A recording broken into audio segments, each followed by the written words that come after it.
One of the other items that you should become proficient at writing is attention-grabbing press releases. There's an art to writing press releases and also a science.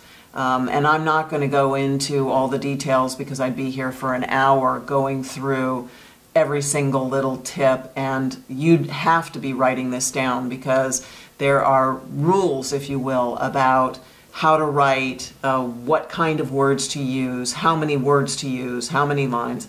But the big picture for press releases is that you want them to be no longer than a page long.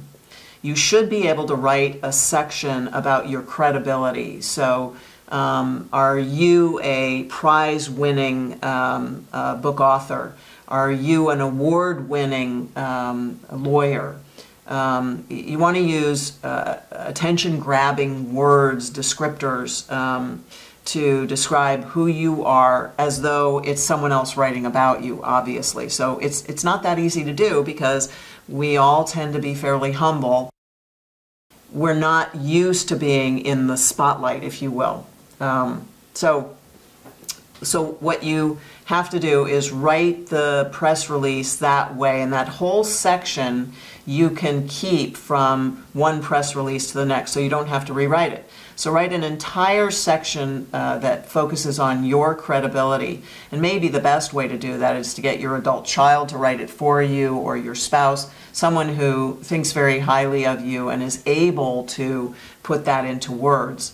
And then what I do is I go to the newspapers, I go to the magazines, I go to the magazine rack at the local supermarket. What's on the front covers of those magazines? What's on the front pages of the newspapers?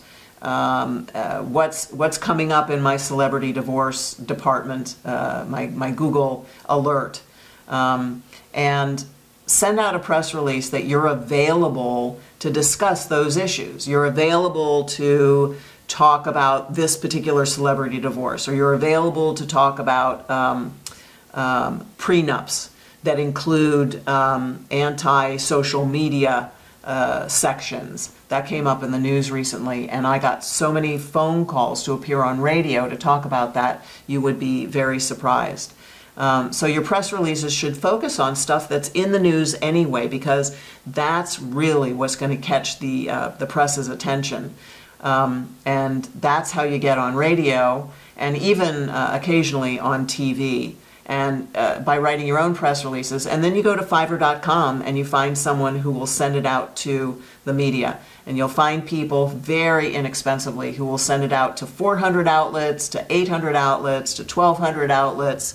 And just pick one and use them and see what kind of results you get. And if you don't get good results, pick a new one and try it that way. That's my tip for the day.